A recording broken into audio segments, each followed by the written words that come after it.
Hello, everyone, and welcome to another Historians interview. Now, I know many of you are going to ask this right from the get go why I'm swaddled like a newborn. Well, if you can't tell by my voice, I'm just recovering from a very, very bad flu. So my voice is a little hoarse, froggy, but I'm much better now, viewers and listeners. I had to take a me day or a me weekend this past Friday, but I'm better now. And to start us off the new week, I have a very special guest, one I have been dying to have on the show for a very, very long time. Now, many of you know her name and know her publication. My guest today is a historian who founded the Historians and Little Historians magazine. She seeks to provide opportunities to people of all ages and at different stages of their careers. As part of the Historians and Little Historians magazine, she produces educational videos and content on social media too. And if you recently followed this guest on LinkedIn, then you'll know that she was recently awarded a very special award among the history, if I'm not mistaken, 30 under 30, which is a huge achievement. So without further ado, I am proud to introduce today's historian, Rosie, the editor and founder of the Historians Magazine and the Little Historians Magazine. Rosie, thank you so much for coming on the show today. Thank you so much for having me. Awesome. Now, for those who do not know of the Historians or the Little Historians Magazine, what can you tell our viewers a little rundown of the publications? Yeah, so the Historians magazine I set up to give historians writing opportunities. So people, just starting out, or maybe people who've been doing it for years, just anyone can write for the Historians magazine. I think we're on like edition 20 now, so been going a little while. And yes, great. We explore like all different types of history, and just try and interact with lots of the history community. And then the Little Historians magazine is for 7 to 12-year-olds, and that is, yeah, just younger kids' history, to help children get more interested in history. And we do kind of craft videos on YouTube and educational videos. We've done some workshops in the past. So yeah, it's definitely to help get the younger generation involved. Nice. And many of you know, for me personally, the Historians Magazine was my first introduction into writing for history. My first article published through the Historians Magazine was, of course, the Etruscan theory, the history of the gladiators, which was an amazing experience. It was my first time writing for any sort of publication.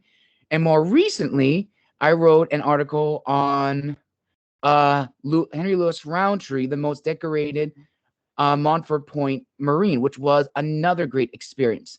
So, Rosie, let's talk a little bit about you. So, were you always fascinated with history growing up? And what was sort of the aha moment that you wanted to create a publication? So I've been into history like most of my life. I think studying like the Romans in primary school, which is kind of like I think I was about 7 years old. Um, that's kind of what like tipped me into um reading some more about it and getting into it. Um, so yeah, pretty much for as long as I can remember, I've liked history.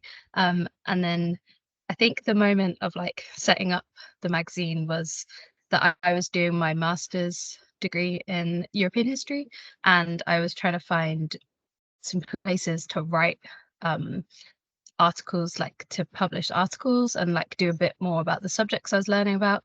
And I just couldn't really find anywhere that was open to like people who were still studying, or like even recent graduates. Like you had to kind of be quite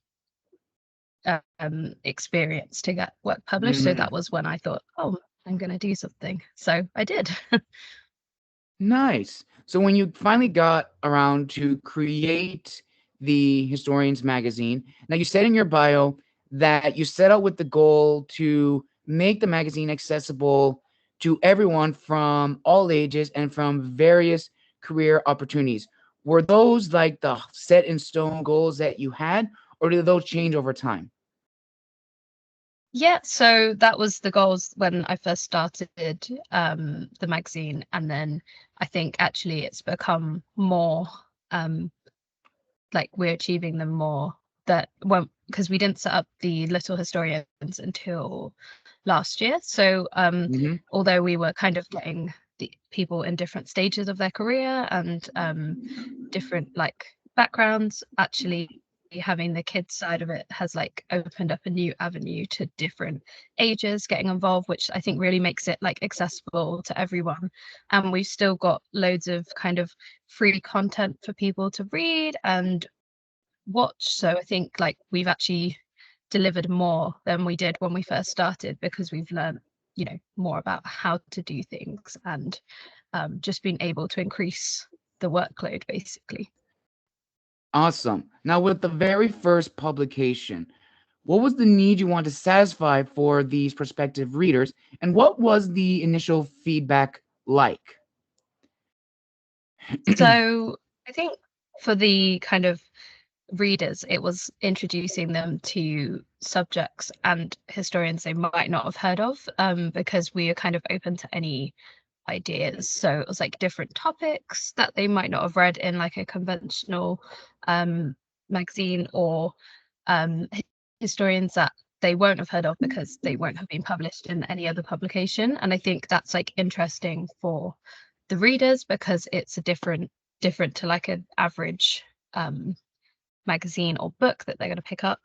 Um, so that was kind of like the what we were trying to do, and then obviously actually giving those new historians the writing opportunities. So the feedback was actually like really good for the first edition, which is why I then went on to make edition two because the first one was kind of shall I continue? And actually, yes, there was a really positive reaction. So that's why it ended up moving forward. Nice. And from the positive reaction, did it in sense validate your goals that you set out with from the beginning? Yeah, I think everyone it's been successful because of the goals that we set out with. I don't think if we just gone in with no kind of aims and ambitions, I don't think it would have been successful because we wouldn't have been able to kind of get people to come and write for the magazine because there'll Hmm. be no reason for people to do it. And also people would just read other history magazines. So I think the goals have made it successful. Nice. And now we're going to touch on a very personal question. So, and I'm sure you definitely agree, Rosie, like in the publishing world, like either making a book or a magazine or an independent company, it's not easy. It's hours and hours of planning, building from the ground up, spreading the word out there. And when you finally get, all the material you needed to make that publication or a series of publications, either it's issues one, two, three, four, to sell them all out there, there's that sense of anxiety that affects all independent creators. So I'm wondering for you and your team, of course, did you guys have that sense of anxiety and imposter syndrome? And if not, what has continued to discipline you guys to keep going forward with not just the Historians magazine, but the Little Historians magazine as well? I think I mean, I always personally feel kind of anxiety and like imposter syndrome that it's not gonna, people aren't gonna enjoy it or that it's not gonna work, or like there's been times where we've like people haven't submitted articles and then we have no articles to put in and it's like really stressful. But Mm, I think ultimately, like we always end up coming through to the other side and then thinking, why were we even worrying? It's like I think it's just with anything, there's always like a level of anxiety, but I think we know what we're doing. We just have to have a bit more confidence in ourselves. And when we get invited to do things like go to Chalk History Festival and run some mm-hmm. workshops, like it just proves that we are you know doing what we set out to do, and we should just believe in ourselves. And I think that's the same for kind of every historian out there. Like a lot of people, or like even just people in general, like kind of held back by their own doubt. But actually, just if you go through with it and just keep on, I think it does work out in the end. We've always managed to make it work. So it's been, yeah. Awesome, awesome. So now let's actually talk about the magazine itself. Now, as I've said numerous times, viewers and listeners, the Historians Magazine and the Little Historians Magazine is an independent publication. And for independent creators, authors, editors, anyone that's in the creative world, it's not easy to produce your own content in the world of gatekeepers, whether that's publishing houses, um, big press houses for like the Oxford Press, which is probably the most well-known press for like historical content. It's not easy and it's kind of intimidating. So for Rosie, you initially from the get-go, or not initially, you knew you want to make this an independent magazine accessible to everyone. Didn't matter what age you were, where you were at in your career. If you loved history, you had a topic you wanted to share, it was open to everyone. Now, with everything you've learned from the first issue to now, would you have still gone the independent route, or would you have tried your hand of maybe, what's the word I'm thinking of? Um, Joining up with a press house as a subsidiary?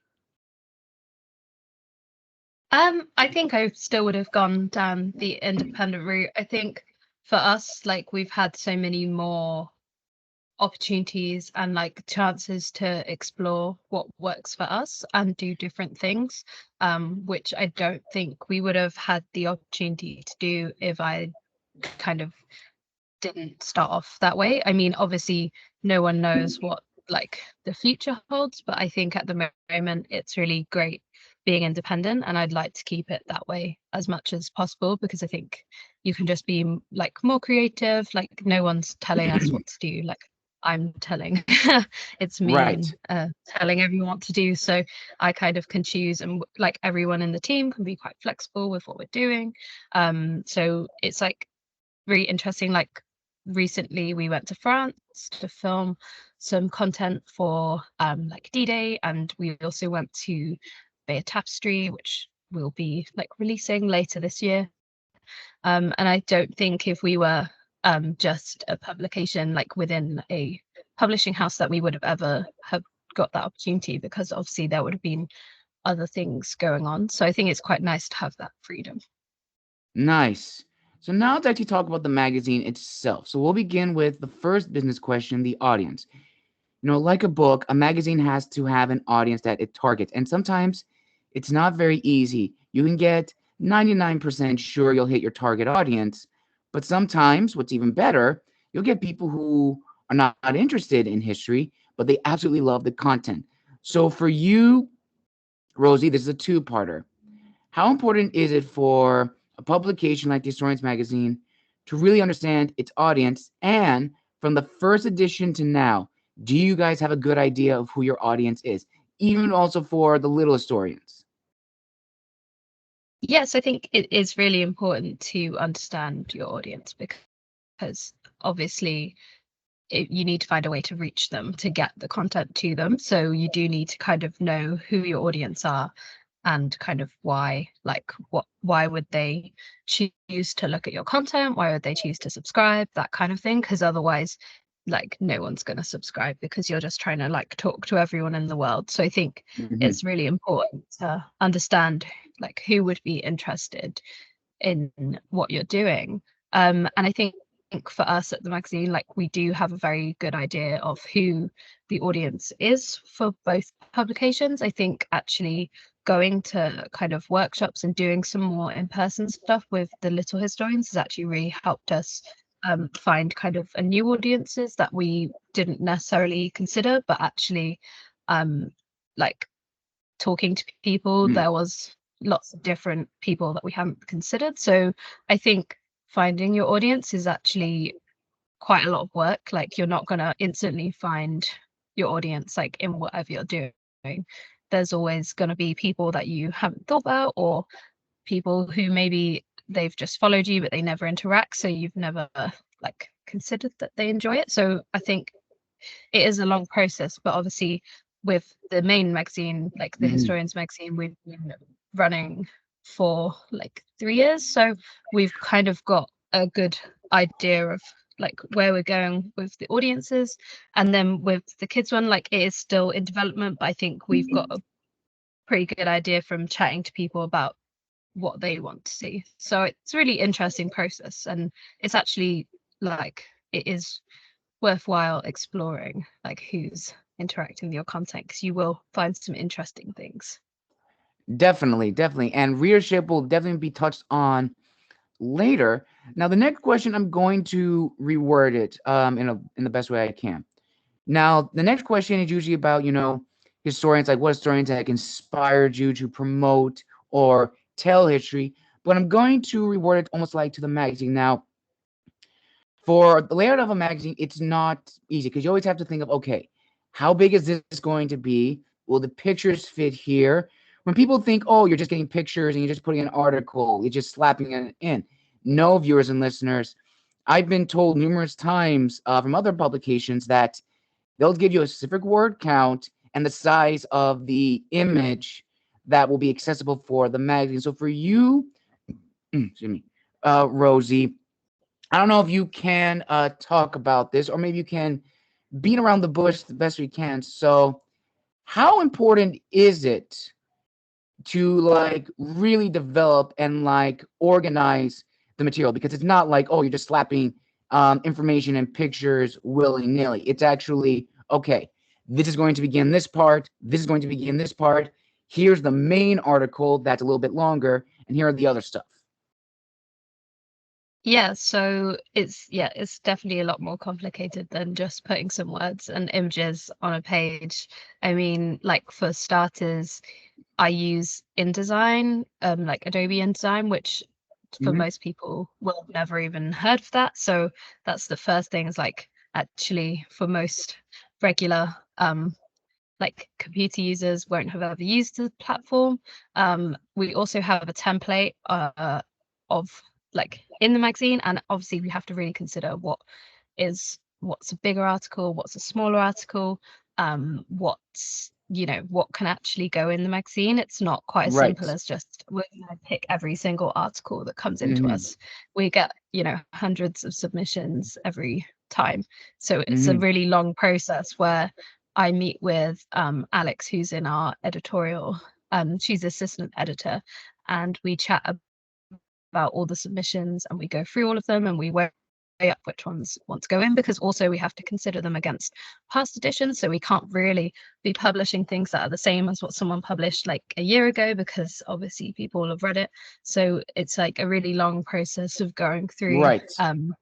each article submission, which takes us hours to like sit and discuss. And then obviously everyone has to write. You also get writers drop out sometimes. So then it's like trying to find replacement articles.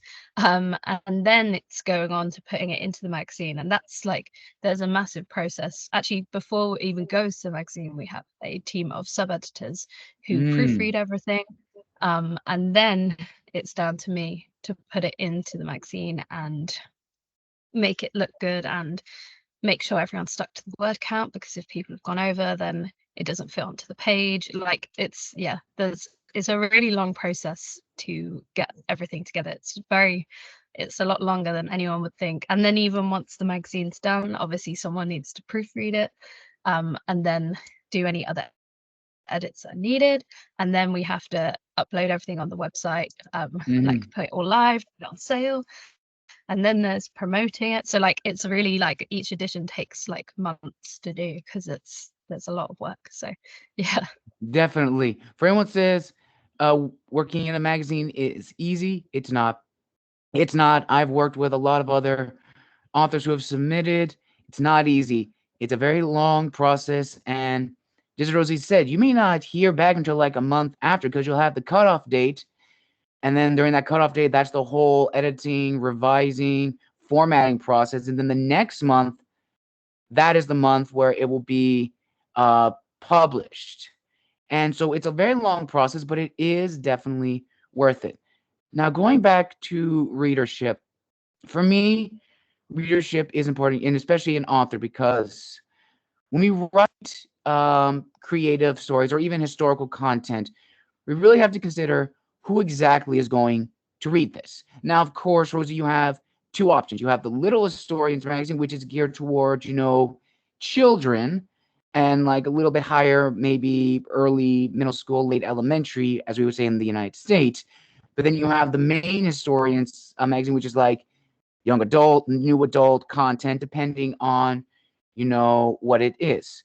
So for you, how challenging was it to sort of like find the balance where you want to be historical, you want to be truthful, but you also have to be in mind, okay, who is exactly going to read this and who's actually going to like reading this to follow us and keep asking for more?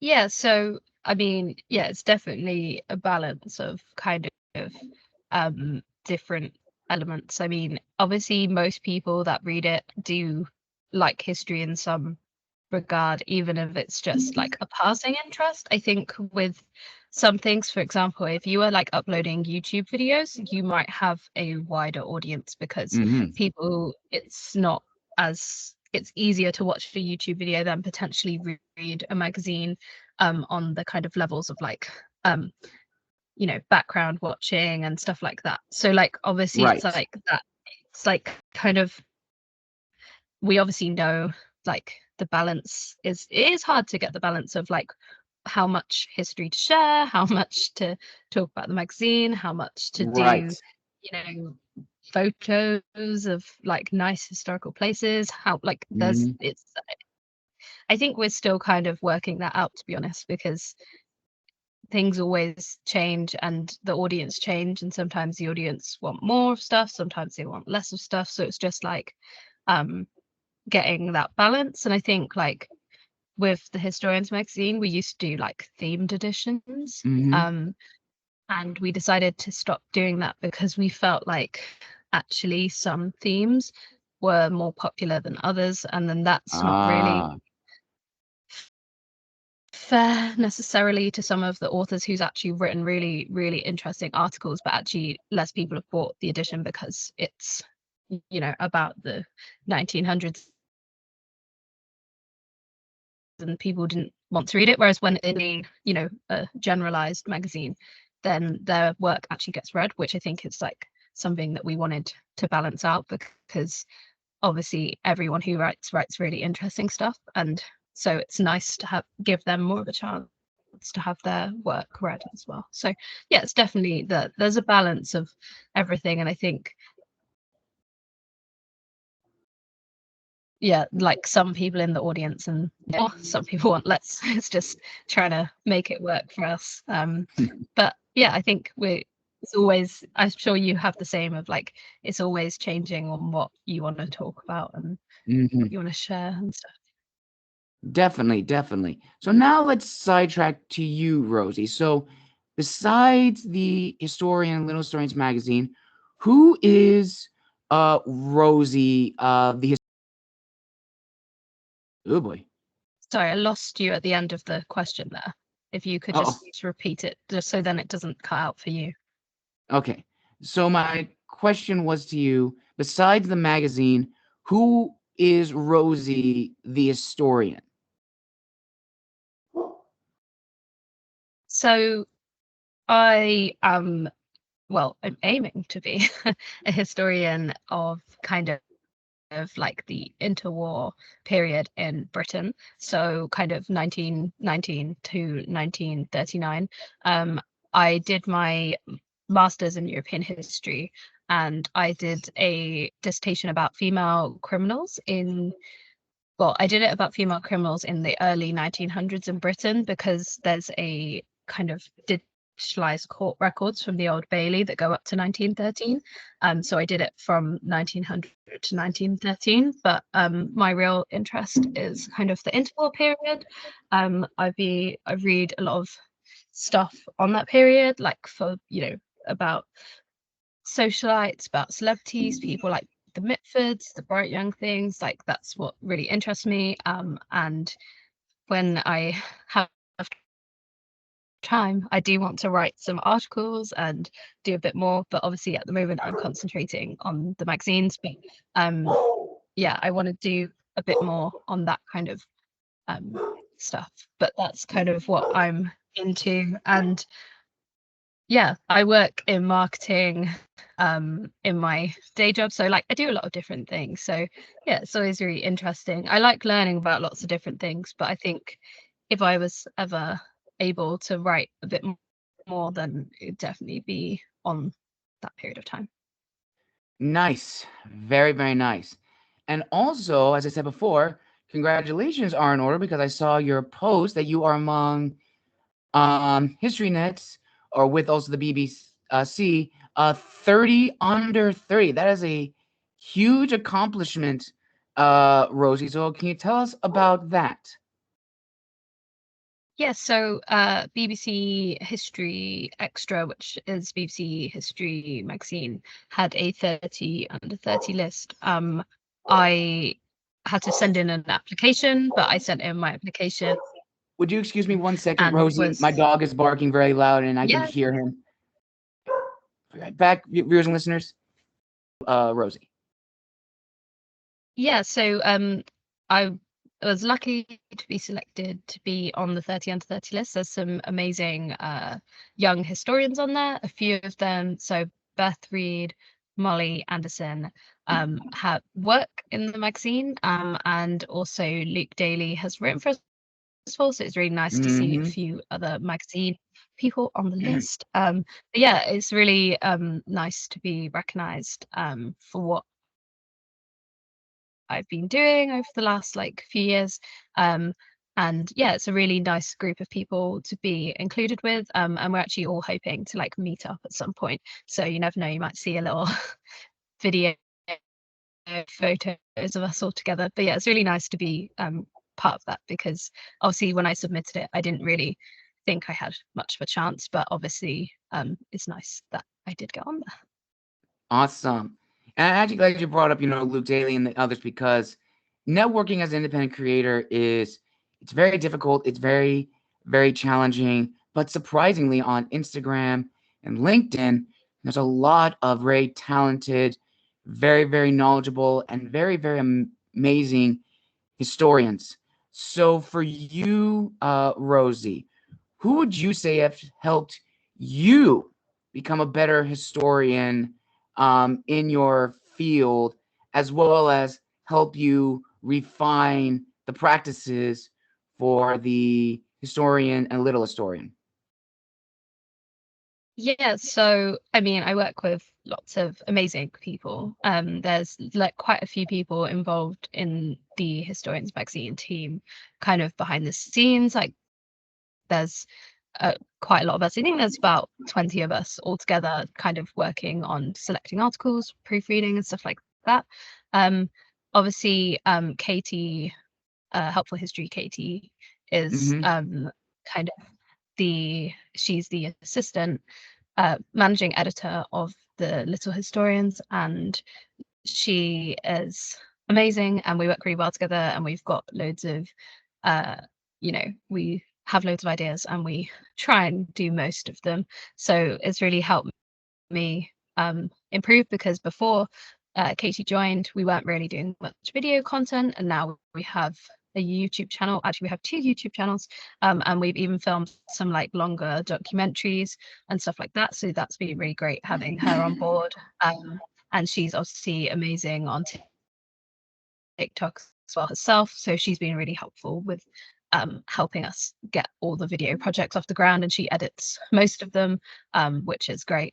So yeah, Katie's definitely up there, and obviously Chris is the other managing editor, and he's always like really helpful with the ideas and just getting stuff done. So like working with those two is just great and has really improved the magazines and just made them 10 times better. So and obviously without the rest of the team, I couldn't do any of it really. I did one edition on my own and it was Mm. too much. So I think, yeah, everyone who's, written for the magazine and being part of it just makes it like amazing. And obviously without the writers, like there is literally no magazine. So I think everyone who I interact with has been like really positive, really helpful, and just like always contributes something more to the magazine than what they get out of it. So I think that's always like just amazing to chat with so many different historians.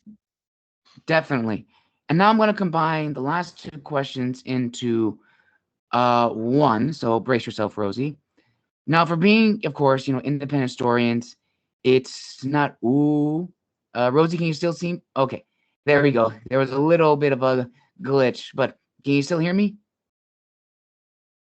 Yeah, I can still hear you. Okay. As I was saying, so being an independent historian, it's of course not easy. It's long hours, it's revising content, it's really getting your name out there. And many people think, of course, write a journal or an article or even a book that you even did in graduate school that you refine. They think that's going to be, of course, the start of their legacy, but it's not true. It's not a get rich quick scheme. So the question is, what is your word of wisdom to historians that have sort of fallen for that trap that their debut anything is going to be the start of their legacy, when the truth is there is no guarantee in the publishing world or even in the historical world? I'd probably just say keep going for it. I think realistically in history, it's not necessarily a money making industry. Like, I mean, I know people make money out of it, but it's not necessarily individual historians that are like millionaires that are going to be, making their millions from it. That takes a Mhm. very long time to get to a point in your career where maybe you can make a lot of money, but that's not someone who's just starting out. And I think it's easy to kind of get caught up as people who are, you know, at that point in their career TV all the time, or they're publishing loads of books, or they're, doing a mix of all of it, like radio, TV, podcasts. But like you have to remember, like most of them have been doing this for 10, 15, 20, if not 30 years. It didn't happen instantly overnight for any of them. And it's very unlikely that releasing your debut book is going to Mhm. make you an overnight success. I think you have to put the work into it. You have to keep going. You can't just give up because one thing isn't successful. Otherwise, none of these historians, you never would have heard of any of them, because I imagine most of their debut books, most of their, debut TV series probably weren't the best, probably aren't the things that they're Right. most proud of. They've probably improved since they released their first book, and that's how they're successful. Like, there's a lot of factors that go into it, and the historians magazine is like by no means like an instant success. Like, we still got a long way to go with it. So I would just say, like, keep going. If you're motivated to do it, like, you will be successful in something that you're doing. You just need to like keep going. It's not an easy process. It's like, you have to think of it as like a normal job. If you were working a job, you don't start at the top, you start at the bottom and Right. work. So you have to think about it like that. You can't just think, oh, I'm so amazing that it's going to be, you know successful straight away. For 99% of people, that's not the case. And I don't think there's many people that will say that they were successful instantly. I think it is, you just have to keep working. And then even if you do get success, you need to keep working on it to stay where you are. You can't just release one book, have it successful, and then never do anything, because it's not going to be helpful for anyone. So I think, yeah, just keep going, because honestly, we have a long way to go, but Mhm. I just want to make it work, so it will work. Awesome. And this concludes an amazing historians interview here on the channel. A huge thank you to Rosie for coming on the show, making her first debut on the channel. Now, Rosie, where can people find and engage with you on social media? And where can people purchase a copy of The Historian or Little Historians? And where can they go to submit a prospective article pitch? Yeah, so to find me on social media, on Instagram, and just history with Rosie, I don't really post that much, so I'm probably not that worth following. But if you want to find the Historians magazine, it's at the Historians Magazine or at the Little Historians Magazine. I think we're on Instagram, TikTok, Facebook. We are on X, Twitter, whatever you want to call it, but we don't really use it that much. So our main ones are Instagram, TikTok, and then a little bit of Facebook. And then to subscribe to the magazine and also for writing and stuff like that. So it's thehistoriansmagazine.com. To subscribe, it's just under I think it's under the magazines tab, and there's a subscribe button, and you can pay either like every few months, or you can pay like one like in one go. And then to write, there's a write for us section. You just fill in the form and like press submit, and then we'll get back to you once like the deadlines have passed for that edition. We're actually in the process of about to be releasing our like 2025 submission dates, and also I think we're looking for more website articles because we want to publish more work. So that will be getting a bit of a revamp in the next few weeks, but that's where you need to go. And yeah, sometimes we'll post every so often like writing opportunities on our Instagram or Facebook if there's like a last minute opportunity, but for most of the writing it goes through the website form, and then we'll get back to you with more details. I will post all those down below in the description of this video. Thank you all so much for joining us for another Historians interview, and thank you, my viewers and listeners, for putting up with my sickness for this interview. I promise I'll be better later this week. But until then, make sure to like and subscribe and comment down below what was your favorite part of the interview. And as always, make sure to pre-order your copy of Michael, Last Angel of Earth to receive an exclusive custom print courtesy from me. There are only 3 weeks left to pre-order. So if you want to read an amazing fantasy story, go to my Instagram and click on the link in my bio to pre-order a copy of Michael. Or if you want to do an advance read before you purchase it, the ARC applications are also in my bio down below. Well, everyone, thank you so very much. Thank you again, Rosie, for coming on the channel. And my viewers and listeners, this has been the Wandering Scribe and the Wandering Quill, signing out, wishing you all